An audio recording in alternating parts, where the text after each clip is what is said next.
permaneció en Europa a finales del año 1914, aunque también encontramos algunos bloqueos realizados por otras partes del mundo, como el Océano Atlántico y el Canal de la Mancha.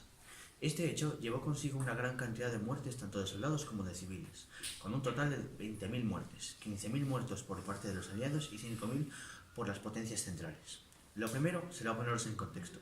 Desde el punto de vista alemán, la importación tanto de provisiones para alimentar así a su población, así como de productos químicos para poder mantener dicha industria, de la cual eran líderes mundiales, era vital, y no por parte de los británicos también hacían uso de la importación de alimentos, aspecto vital para los ciudadanos, y materias primas para su industria siderúrgica, de la cual también era una de las principales potencias mundiales.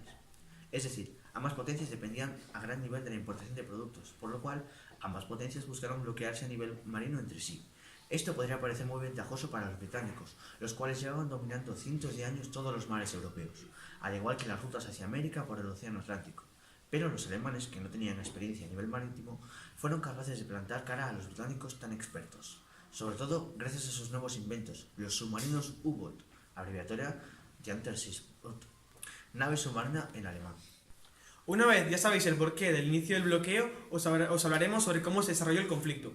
Alemania fue la que inició el bloqueo al Reino Unido, mandando normalmente tandas de 10 a 20 submarinos para hundir tanto a los buques mercantes, a los buques de guerra o a los cruceros, buscando crear así el mayor beneficio económico para su país.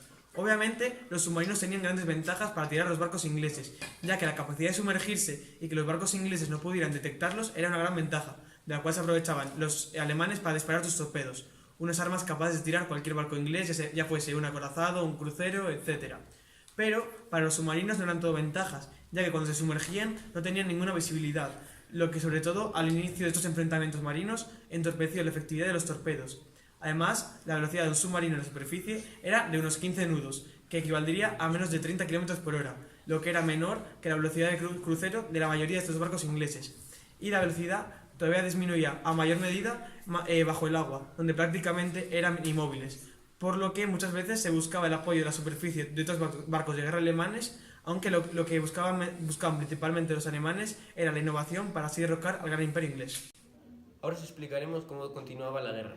La ofensa de los submarinos estaba siendo prácticamente perfecta, lo que supuso el hundimiento de 19 barcos, un total de casi 43.000 toneladas de producto bruto en el periodo temporal de 6 meses. Con el paso del tiempo se vio que esta guerra iba a durar más tiempo de lo esperado, por lo que se decidió realizar los ataques de una manera más moderada, buscando no tener conflictos con países neutrales e intentando lograr el mayor beneficio económico con respecto al rival mediante el bloqueo submarino. Durante este inicio del bloqueo del mar, el Mar del Norte fue declarado como territorio de guerra. En esta etapa, Alemania hunde el barco de vapor británico Hard Place, enviado desde la zona de Norteamérica. En la zona de la costa belga, y el RMS Lusitania, un barco insignia estadounidense, cerca de las costas irlandesas. Todo esto sin respetar las normas de captura, las cuales decían que se debía avisar al barco que iba a ser hundido, las cuales venían dictadas en el Convenio de las Hayas. Estos hundimientos acaban provocando la anexión de Estados Unidos a esta guerra mundial, obviamente desde el bando de los ingleses, aunque los Estados Unidos aún siguen afirmando que eran neutrales. A partir de aquí, el rendimiento de los U-Boats descendió vertiginosamente.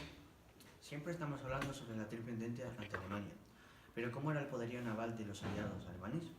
El aliado alemán, el Imperio Austrohúngaro, tenía la peor armada marina para estas batallas, por lo que era prácticamente inútil su alianza con el Imperio alemán, ya que eran incapaces de herir a la triple entente, por lo que la guerra fue constantemente los aliados ante los alemanes.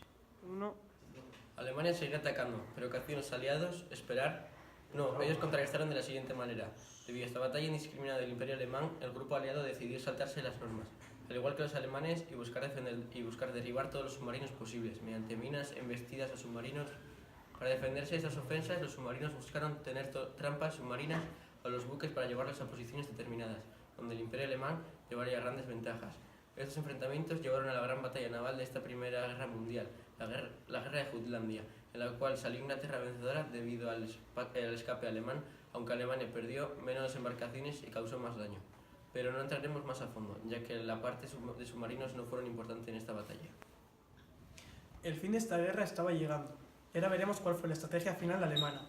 Alemania, al contemplar las continuas victorias marinas de sus submarinos ante los grandes barcos ingleses, decidió comenzar otra vez con la guerra submarina sin restricciones, la cual conllevó el aumento de las pérdidas de materias primas inglesas en la mar, y si continuaba la efectividad de estos U-boats alemanes, pronto llegaría la victoria alemana en la guerra.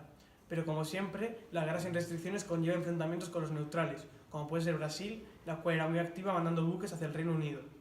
Hasta ese momento, las pérdidas de la Triple Entente llegaban a las 6 millones de toneladas, todas ellas únicamente provocadas por los submarinos, pero los niveles descendían y cada vez se igualaban más las pérdidas inglesas a las alemanas. En este caso, Alemania saldría rápidamente derrotada, ya que no contaba con los mismos recursos que Inglaterra.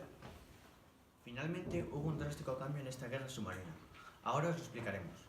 El cambio de los números de hundimientos se debe tanto al sistema de convoyes usado por Inglaterra, el cual quiere decir que Inglaterra siempre viajaba con muchos barcos, aviones militares juntos, para así poder contrarrestar los ataques alemanes. Esto, sumado a la anexión definitiva estadounidense a la Triple Entente, provocó este resultado. Las aeronaves eran vitales, ya que obligaban a los submarinos a trabajar por debajo del agua, ciegos e inmóviles.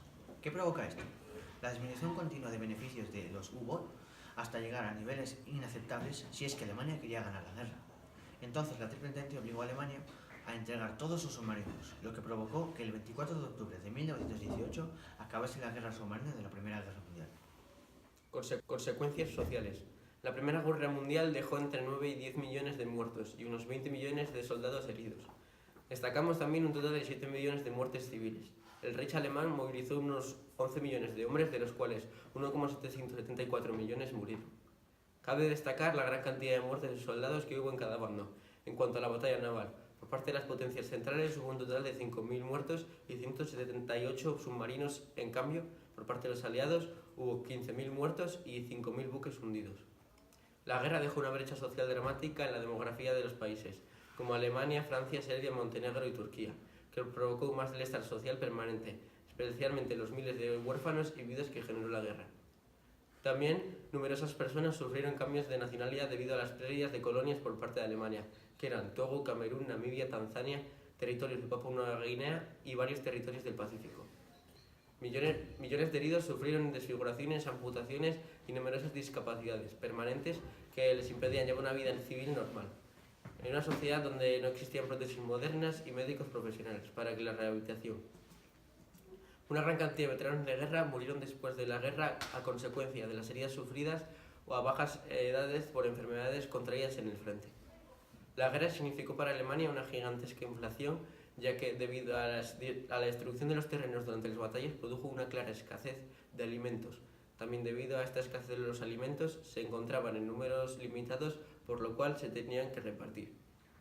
Los elevados precios de las costosas reparaciones de la guerra firmadas en el Tratado de Versalles indicó en un primer momento que Alemania debía pagar 20.000 millones de marcos de oro y la manutención y gastos de las tropas aliadas que ocupasen su territorio desde la firma del armisticio hasta los primeros 4 meses de 1921. Más adelante, la Comisión de Reparaciones estableció que Alemania debía pagar 226.000 millones de marcos de oro. Al final de la guerra, el bloqueo provocó no tener comida, lo cual bajaba el rendimiento de los soldados que llevaban los U-Boot. El rendimiento de los submarinos disminuía y con ello sus beneficios, hasta que finalmente Alemania fue obligada a ceder todos sus submarinos debido a que no son capaces de restaurar la economía del país a como se encontraba al principio de la guerra. Consecuencias políticas. Al contemplar que Alemania perdió demasiados soldados en la guerra, decidió ir por el campo naval, en este caso de los submarinos. En este punto de la guerra, todos los bandos ya disponían de submarinos para el reconocimiento del terreno acuático. Pero Alemania decide enviar sus sumergibles para evitar cualquier tipo de entrada de suministros a sus enemigos.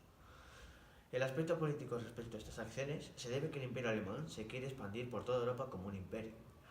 A esto se oponen las principales potencias con ideales democráticas, como pueden ser Francia e Inglaterra. Los imperios centrales se encontraban en malas posiciones geográficas. Alemania, al igual que el imperio austrohúngaro, era muy fácil bloquearles, como así hicieron los aliados. Esta situación sin duda jugó en contra de este bloque.